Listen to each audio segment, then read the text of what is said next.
Army chief ने एक तकरीर की थी काफ़ी अर्सा पहले, जिसमें उन्होंने ये कहा था कि वो समझते हैं कि पाकिस्तान के मसाइल का हल ये है कि कंसेंसस से आगे बढ़ाएं। उनकी स्पीच के बाद हम इंतज़ार कर रहे हैं कि वो जो उन्होंने बात की है उसको प्रैक्टिकल कैसे जो है वो आगे बढ़ाया जाता है। और अगर और हम भी यही कह रहे हैं, हम तो कह रहे हैं हुकूमत को हमारे साथ बैठे, हम हमारी तो ये ख्वाहिश है कि एस्टैब्लिशमेंट अपोजिशन और गवर्नमेंट बैठे आपस में और हम लोग एक नेशनल इलेक्शन की डेट तय करते हैं, मुल्क में नेशनल इलेक्शन हो जाए। लेकिन मसला तो ये वो इलेक्शन ही नहीं कराना चाहते, झगड़ा ये है, झगड़ा सिर्फ एक है, वो पाकिस्तान के लोगों के सामने सरेंडर नहीं करना चाहते। लेकिन ये मुमकिन नहीं है, हम अपना ये हम तो कभी भी फोरगो नहीं करेंगे, हमें जितना अर्सा लड़ना पड़ेगा फिर हम लड़ेंगे। साहब जब आइन को रेफर करेंगे तो आप उसको सीरियसली नहीं लें। पहली बात, आइन में जो 233, 234 और 235 ये वो प्रोविजन है जो पाकिस्तान में इमरजेंसी से डील करते हैं। अब मैं आप लोगों को कहूँगा कि राना सनाउल्लाह की बात बिल्कुल ना सुने, आप अभी जाके नेट के ऊपर अपने फ़ोन के ऊपर आर्टिकल 233, 34 और 35 एक दफ़ा पढ़ ले, आप लोगों को पता चल जाएगा कि पाकिस्तान में कोई ऐसी सूरत नहीं है जिसमें मसले आ सकते। पाकिस्तान में एक्शन अगर इन्होंने रोकने हैं तो सिर्फ एक तरीका है, वो ये तरीका है कि पाकिस्तान के आइन को उठा के बाहर फेंक दें, उनमें मार्शल लॉ लग जाए। मार्शल लॉ लगा जिस तरह बिलावल भुट्टो दे रहे हैं और वो कह रहे हैं मार्शल लॉ के हम जो है ये हो जाएगा या इमरजेंसी हो जाएगी, वो फिर लहदा सूखते हैं, वो फिर पाकिस्तान की कौम फैसला करेगी कि उसने जमहूरियत के लिए लड़ना या नहीं लड़ना। लेकिन मार्शल लॉ के अलावा सुप्रीम कोर्ट के फैसले को आप नहीं डाल सकते, इलेक्शन पाकिस्तान में आप नहीं डाल सकते। चीफ जस्टिस ऑफ पाकिस्तान जो है वो तो अकेले तो अपने बेंच में नहीं बैठ सकते। चीफ जस्टिस पाकिस्तान को मिनिमम 2 लोग चाहिए अपने बेंच में, और उन्होंने जो फैसले दिए हैं उनको इंडोर्स किया है। अभी 6 जजेस ने एक फैसला जो है वो फाइज ईसा साहब की जजमेंट को जो है उन्होंने रद्द किया है। 8 जजेस जो हैं वो तो आपके सामने उन्होंने अपनी ओपिनियन जो है वो दे दी है, बाकी सारे जो जजेस हैं उनके अपनी ओपिनियन है। और देखिए जो सुप्रीम कोर्ट है ये कोई बटालियन नहीं है, जजमेंट नहीं है, यहाँ पे हर जज की अपनी अपनी ओपिनियन ही होती है। और दुनिया में इसके सिस्टम आता है, एक होती है सुप्रीम कोर्ट के फैसलों में लॉ भी ऐसे होता है कि मुख्तलिफ सोच के लोग जो है अपना अपने राय देते हैं। ये बटालियन नहीं है कि जो कमांडिंग अफसर ने जो कह दिया उस तरफ चल पड़ना है। ये जजेस से तवक्को भी है, अमेरिका में यूके में कहीं पे भी जो जजमेंट्स हैं वो यूनानिमस नहीं होती, उनके अंदर डिफरेंट ओपिनियंस होते हैं। लेकिन हम मेजॉरिटी जो है वो कहते हैं कि जजमेंट है मेजॉरिटी का सिर्फ एक तरीका है, और वो तरीका ये है कि आपने 2/3 मेजॉरिटी से मेंबरान की नेशनल असेंबली और सेनेट दोनों में आपको 2/3 मेजॉरिटी चाहिए, जिससे आप सुप्रीम कोर्ट की किसी जजमेंट को कालदम करार दे सकते हैं। क्योंकि ये जजमेंट आइन के तहत आर्टिकल 184 के तहत दी जाती है, और 184 के तहत दी गई जो जजमेंट है उसको सिर्फ आप 2/3 मेजॉरिटी से खत्म कर सकते हैं। बाकी हर सूरत में आपने उसके ऊपर अमल दरामद करना है। जहाँ तक आप बात की ये जो बिल क्या है, ये बिल जो है ये महिला फाइट पर मबनी है, बदनीति के ऊपर मबनी बिल है, जिसमें एक पिछली तारीख से नवाज शरीफ को ये हक दे दिया गया है कि आप किसी तरीके से बहाल हो जाए। नवाज शरीफ साहब जो है, मैं उनको कहता हूँ कि पाकिस्तान आने का सबसे आसान तरीका ये है वो पाकिस्तानियों के पैसे वापस करें, उसके बाद वो जहाँ मर्जी जाए, हमारा उनसे कोई ताल्लुक ही नहीं है। वो कभी इधर कभी उधर, ये तो नहीं हो सकता मीठा मीठा आप कड़वा कड़वा, तो वो पैसे भी सारे हजम करना चाहते हैं और वो पाकिस्तान आके आजम भी बनना चाहते हैं। ये जी वो गरीबी का झगड़ा है, आप पैसे वापस करें और उसके बाद और मरियम नवाज ने भी पाकिस्तान के पैसे देने हैं, नवाज शरीफ ने भी देने हैं, ये दोनों अपना अपना अपार्टमेंट बेचें, पाकिस्तानियों को पैसे वापस करें और एज अ क्लाइंट गवर्नमेंट नहीं कर सकती उसको ये बनाए और उसमें ये जज होने चाहिए, ये नहीं होने चाहिए, नहीं होना चाहिए। ये चीफ जस्टिस का इख्तियार है। और आज जिस तरह से चीफ जस्टिस पाकिस्तान में और पाकिस्तान के सुप्रीम कोर्ट के जज ने जिस तरह से आइन का तहफ़्फ़ुज़ किया, आज छठा दिन है और मैं देख रहा हूँ कि जो पाकिस्तान की supreme court, chief justice Pakistan और आईने पाकिस्तान सोशल मीडिया में टॉप ट्रेंड कर रहा है। और पूरी कौम जो है, राज को भी आपने देखा इमरान खान की एक अपील के ऊपर। लेकिन ये तरीके इंसाफ का झगड़ा नहीं है, ये तो देखिए ये हर पाकिस्तानी का एक झगड़ा है, रिलेटिव है कि पूरे हो या 6 हो, ये आपका प्रॉब्लम नहीं है। हमारा तो सिर्फ एक प्रॉब्लम है कि भाई असेंबली नहीं है, 90 दिनों में इलेक्शन होना चाहिए। 90 दिनों में तो चले हफ्ता आपने आगे कर दिया, वो भी गलत है। वैसे मेरा सुप्रीम कोर्ट के फैसले के खिलाफ है, 90 दिनों से भी आगे नहीं जा सकते। लेकिन सुप्रीम कोर्ट के बारे में कहा जाता है कि जरूरी नहीं है कि सुप्रीम कोर्ट हर दफा सही हो, बट सुप्रीम कोर्ट फाइनल होती है, तो इसलिए आपको हर फैसला जो है वो मानना पड़ता है। देखिए, मेरी नज़र में पाकिस्तान के मसाइल का हल ये है कि पाकिस्तान के इदारे, ये बात पावर जो है वज़ीर-ए-आज़म को, उनकी सियासी जमात को, पाकिस्तान के आइन मुकद्दम रहेगा, पाकिस्तान के अवाम, ममलिकत के पाकिस्तान के अवाम सबसे अहम है, उनका राइट टू वोट सबसे अहम है। हुकूमत आए बाएं शाये नहीं कर सकती, आइन के मुताबिक अमल दरामद होना है। हलफ जो आम लोगों ने उठाए हुए हैं, उन्होंने प्रिजर्व प्रोटेक्ट करना है कॉन्स्टिट्यूशन को, और ये बहरान का मसला हल हो जाएगा। और अगर हुकूमत इसी जिद में रही कि हमने इलेक्शन नहीं कराने, हमने सुप्रीम कोर्ट को नहीं मानना, तो देखिए फिर बड़ी सीधी बात है, हम एक बड़ी तहरीक के लिए तैयार हैं। पहले तो चूंकि आइन है, कानून है, हमें उसके दायरे में रहना होगा। जब एक आइन ही खत्म हो जाएगा तो फिर तो हर शख्स की अपनी मर्जी होगी कि वो एहतजाज का क्या तरीका है। लिहाजा जरूरी है, और एक जिस तरह कल खान साहब ने ये कहा कि ये जो मौजूदा हुकूमत है, इमरान खान ने कल ये कहा कि ये जिस तरह से 1970 में पाकिस्तान की सबसे बड़ी सियासी जमात और फौज को एक दूसरे के आमने सामने लाया गया, पाकिस्तान दो लख्त हो गया। हम कतई तौर के ऊपर अपनी फौज के साथ, अपने फौजी जो हमारे सरबराहान हैं उनके साथ, अपने इदारों के साथ, हम किसी कन्फ्रंटेशन के हक में नहीं। हमें पूरी उम्मीद भी है, हमें उनसे तवक्को भी है, पाकिस्तान के आइन को, पाकिस्तान की सॉवरेनिटी को और पाकिस्तान के आइन में दिए गए हल्फ को इंशाअल्लाह ताला तमाम इदारे और सरबराहान उसका पहरा देंगे, और पाकिस्तान इस बहरान से निकलेगा। और इकोनॉमिक बहरान से निकलने के लिए पाकिस्तान का सियासी बहरान से निकलना जरूरी है, और यही वो उम्मीद है जिसके ऊपर हम इंशाअल्लाह कल कौमी सलामती कौंसिल का जो इजलास है उसकी तो के अंदर तमाम असेंबली टूटेगी, 90 दिनों में इलेक्शन होंगे।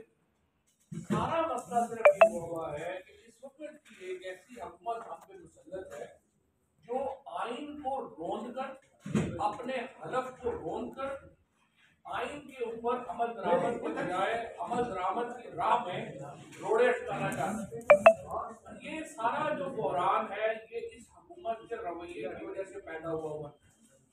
आप वाज़ेह तौर के ऊपर देखते हैं कि जिस तरह पाकिस्तान में एक ही क्राइसिस, और वो क्राइसिस ये है कि ये हुकूमत इक़्तिदार छोड़ने को तैयार नहीं है और अवाम के सामने खुद को पेश करने को तैयार नहीं है।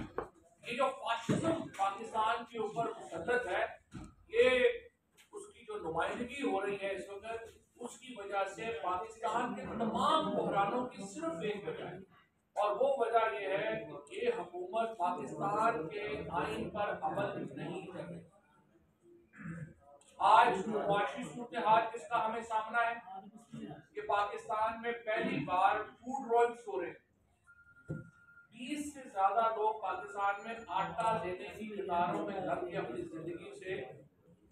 जिंदगी खो बैठे, और ये जो बहरान है, मिलें बंद हो रही हैं, लोग बेरोजगार हो रहे हैं, 8 लाख से ज्यादा नौजवान पाकिस्तान से बाहर चला गया है।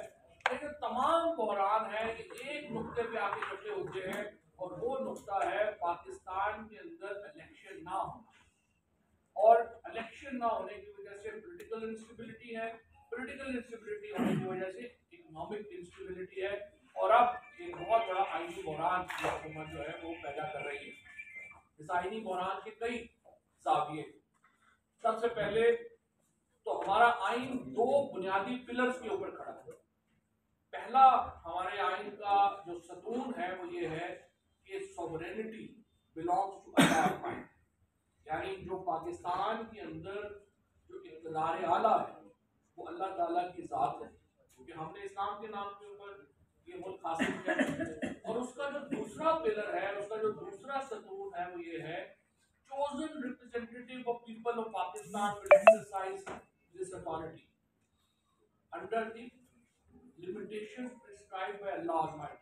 अल्लाह ताला ने जो हदूद मुतय्यन की हैं उसके अंदर रहते हुए पाकिस्तान के मुंतखब नुमाइंदे ये हक इस्तेमाल करेंगे। हमारा आइन इसके अलावा कोई पोजीशन इन्विजिट ही नहीं करता, तस्वुर ही नहीं करता। हमारे आइन में सिर्फ ये तस्वुर है कि पाकिस्तान के अंदर हुकूमत मुंतखब लोग करेंगे, और अगर ये हिस्सा निकाल दिया जाए आइन से तो पूरी रियासत नीचे गिर जाती है, पूरा आइन नीचे गिर जाता है। और ये बुनियादी मसला है जो ये हुकूमत करना चाहती है।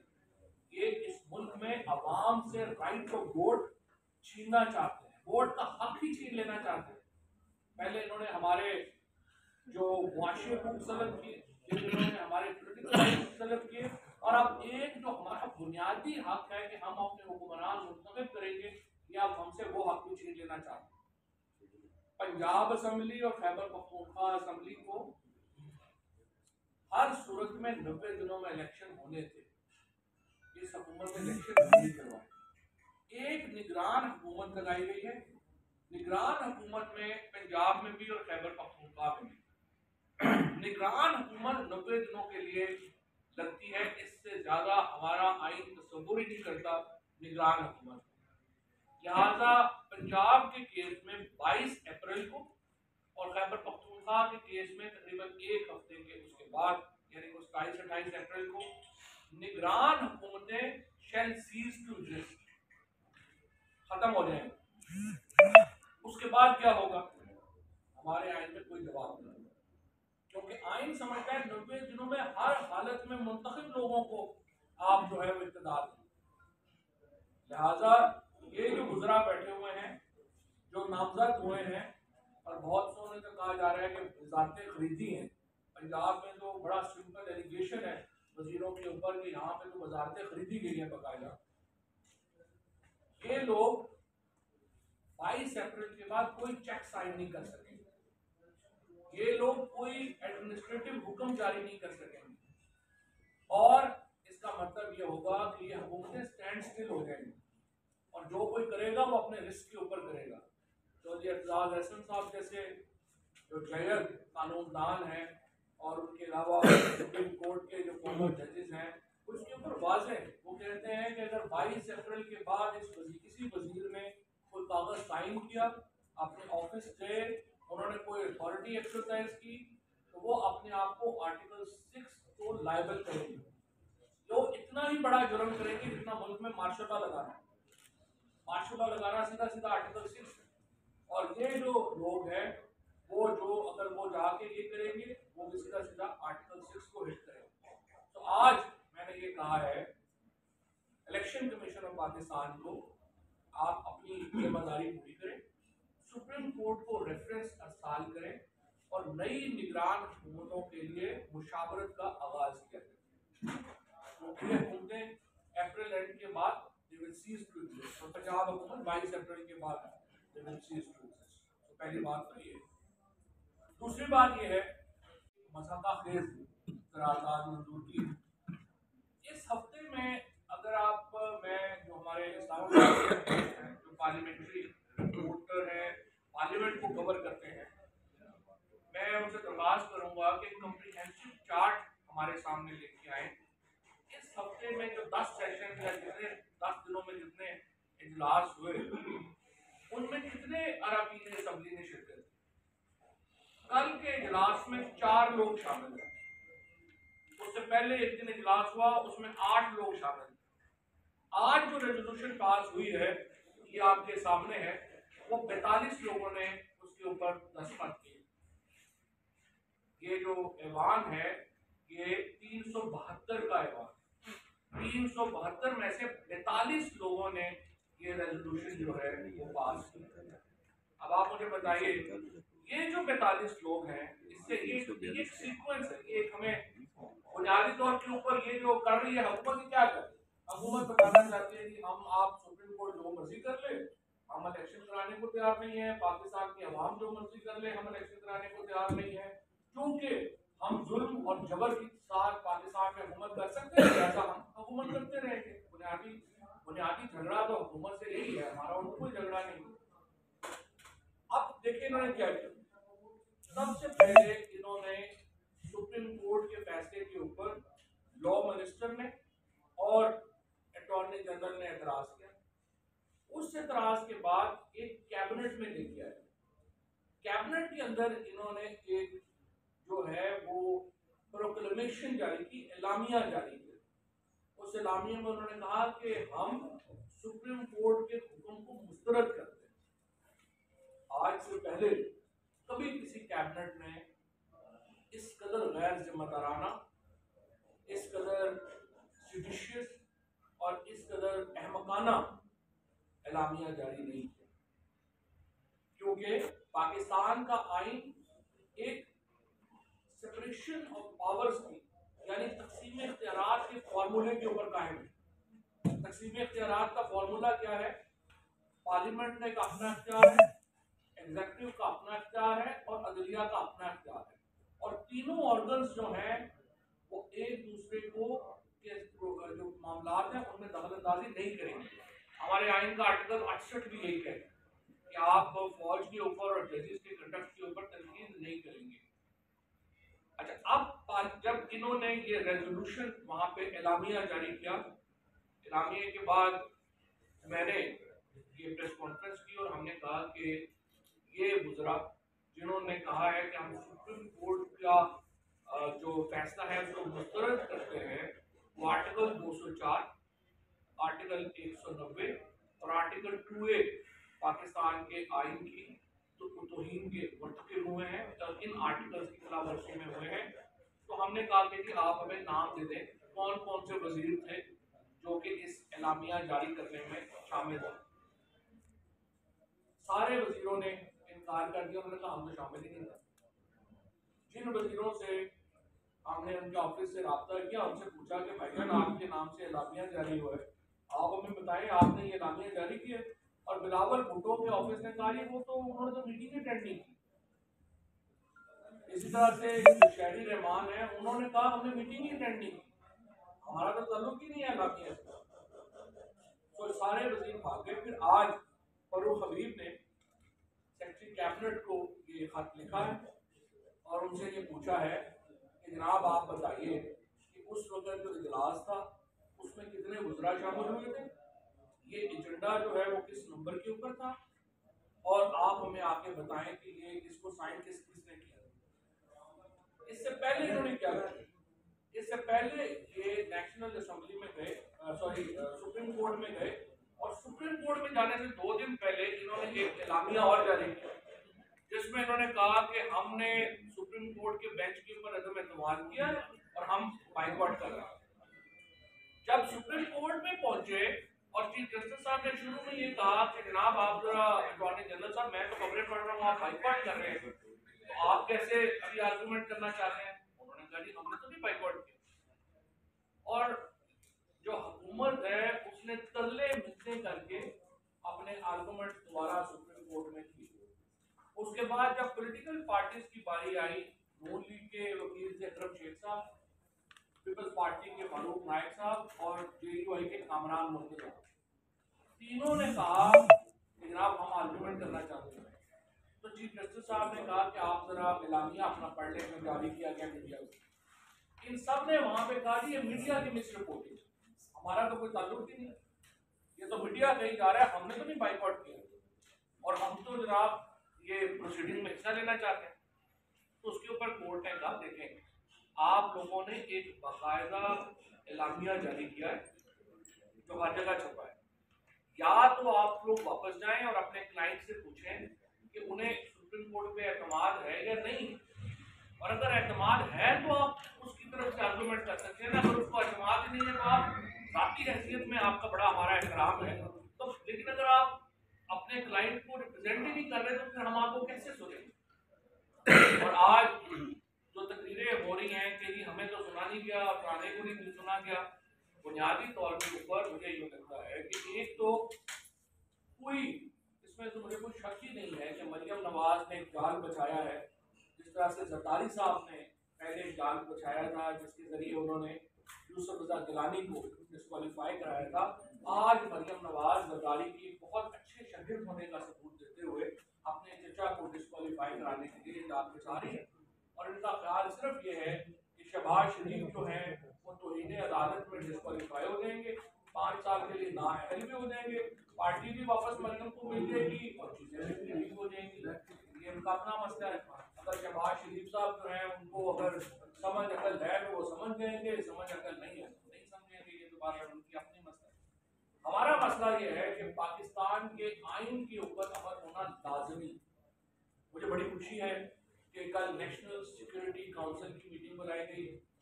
मुझे उम्मीद है कि उसमें ये तीन चीज़ों के मामला के ऊपर भी डिस्कशन होगी और ये बात जो वज़ीर आज़म जो सियासी जमात से ताल्लुक़ रखते हैं उनको बावर कराई जाएगी इदारों की तरफ से कि देखिए साहब, पाकिस्तान के इदारे पाकिस्तान के आइन से मुंसलिक हैं, पाकिस्तान के इदारे पाकिस्तान के आइन का एहतराम करते हैं और हमने पाकिस्तान के आइन को प्रोटेक्ट और प्रिजर्व करने का हलफ है। हमने किसी सियासी के सियासी मफादात को प्रोटेक्ट और प्रिजर्व करने का हलफ नहीं उठाया। पाकिस्तान की supreme court under article 175 order Pakistan के आइन की मुहाफ़िज़ है। और अगर आपको फैसले से खिलाफ है तो उसका कानूनी ये है कि आप जाके नज़र-ए-सानी अपील फाइल नज़र-ए-सानी फाइल कर देंगे, रिव्यू फाइल कर देंगे और इंतजार करेंगे कि सुप्रीम कोर्ट उसके ऊपर क्या फैसला करे।